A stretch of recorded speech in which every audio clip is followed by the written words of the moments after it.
Bonjour à toutes et à tous, bienvenue sur Le Mur du Son, le podcast 100% musique. Pour ce nouvel épisode, je vais vous parler du concert de Robbie Williams à la Défense Arena. Le 2 juillet dernier, j'avais rendez-vous avec la pop star britannique dans le cadre de sa nouvelle tournée intitulée Britpop. Ce n'est pas la première fois que je vois Robbie Williams sur scène. J'avais eu la chance d'être invité à son concert au Parc des Princes en juin 2006. J'avais adoré ce show et de découvrir cette bête de scène. Angels au Parc des Princes reste un de mes plus grands moments que j'ai vécu en concert. Près de 20 ans plus tard, je retrouve enfin Robbie Williams en concert. Un artiste que j'aime et avec qui j'ai grandi. Il fait partie de ces artistes que j'ai le plus écoutés. J'ai aimé également le découvrir dans son documentaire sur Netflix. J'y ai découvert plein de choses que je ne connaissais pas sur ce qu'il a pu vivre dans sa jeunesse. J'ai également adoré son film Better Man. Passé les 5 premières minutes pour s'adapter aux singes, ce film est grandiose. À la différence d'autres biopics, il revient sur tous les gros moments de la vie et de la carrière de Robbie, qu'ils soient bons ou vraiment mauvais. La scène sur le bateau est magique. Également, celle dans les rues de Londres est exceptionnelle dans sa mise en scène. Je vous conseille vivement ce film. Bref, revenons à cet épisode consacré à ce concert de la Défense. Déjà, j'aimerais parler de la salle. C'est la seconde fois que j'assiste à un concert à Nanterre. Et ça m'a refait la même sensation. C'est quoi ces gradins ? Franchement, on a l'impression de tomber dès qu'on marche tellement l'angle est important. J'ai vu une femme descendre des gradins sur les fesses dans les escaliers tant elle avait le vertige. Franchement, je préfère largement Bercy. Et même si l'Accor Arena est plus petite, je la trouve beaucoup plus impressionnante. Allez, maintenant passons à l'essentiel. Comme toujours, Robbie soigne son entrée sur scène.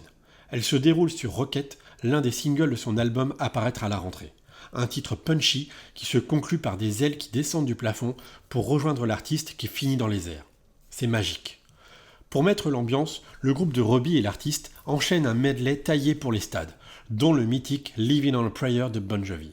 Ça me fait toujours bizarre d'entendre une aussi grande foule en France chanter du Bon Jovi. Mais évidemment, s'il a bien un titre taillé pour les stades, c'est bien celui-là.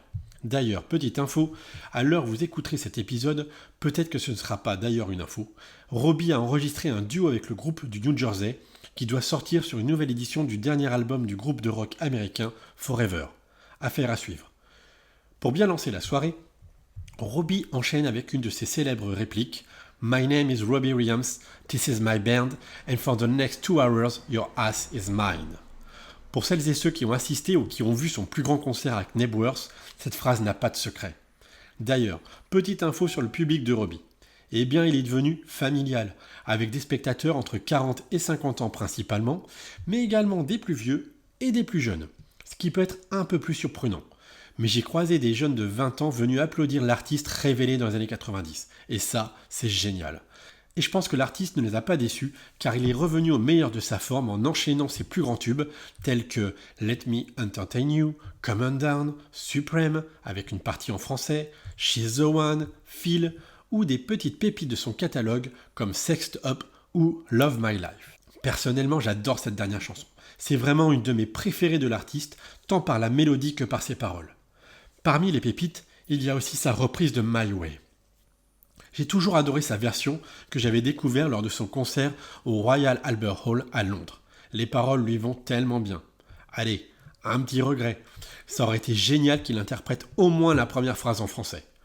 N'oublions pas que ce titre, qui je crois est la deuxième chanson la plus reprise dans le monde, derrière Yesterday des Beatles, a été écrit par des Français et chanté par Claude François. Mais vu que les paroles en anglais n'ont rien à voir, mais absolument rien à voir avec le texte d'origine, je peux aussi comprendre que le mélange des deux est compliqué. Pendant plus de 2 heures, l'artiste va aussi beaucoup se dévoiler en échangeant avec le public. Il nous a parlé de sa femme qui l'a sauvé, de ses enfants, de ses parents qui sont malades, dont sa maman qui ne le reconnaît plus. Malgré quelques mots en français, le principal était évidemment en anglais, ce qui a fait dire à Robbie « Si vous ne comprenez pas l'anglais, vous avez juste à rire ou à applaudir en même temps que les autres ».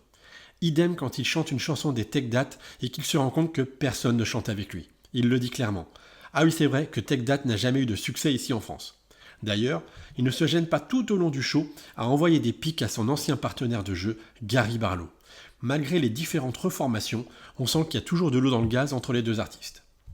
Et évidemment, un concert de Robbie Williams ne peut se dérouler sans l'interprétation gigantesque de Angels.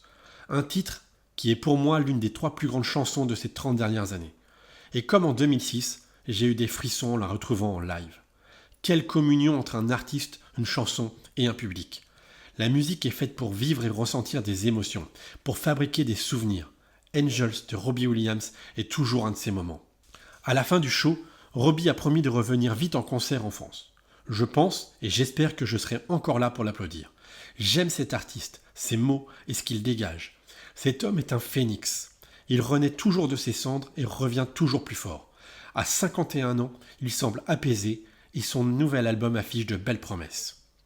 En fait, en sortant de ce concert, je me suis dit que j'avais oublié à quel point Robbie Williams était bon. Était vraiment très bon.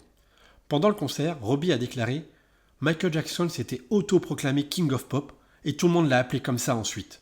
Moi, je suis le King of Entertainment. » Et oui, il a raison. Robbie Williams est ou fait partie des meilleurs frontman au monde. Un concert de Robbie Williams est une expérience. Justin Timberlake serait plutôt un performeur, par exemple. Quelqu'un qui chante et danse en même temps. Il n'y a pas réellement de traduction exacte en français pour entertainer. Un divertisseur, peut-être. Oui, c'est ça. Robbie Williams est le meilleur divertisseur de l'industrie du disque. Et ça, je l'avais oublié. Merci à toutes et à tous de m'avoir écouté. Je vous dis à bientôt pour un nouvel épisode du Mur du Son, le podcast 100% musique. N'oubliez pas de vous abonner et à commenter les épisodes. Ciao, ciao!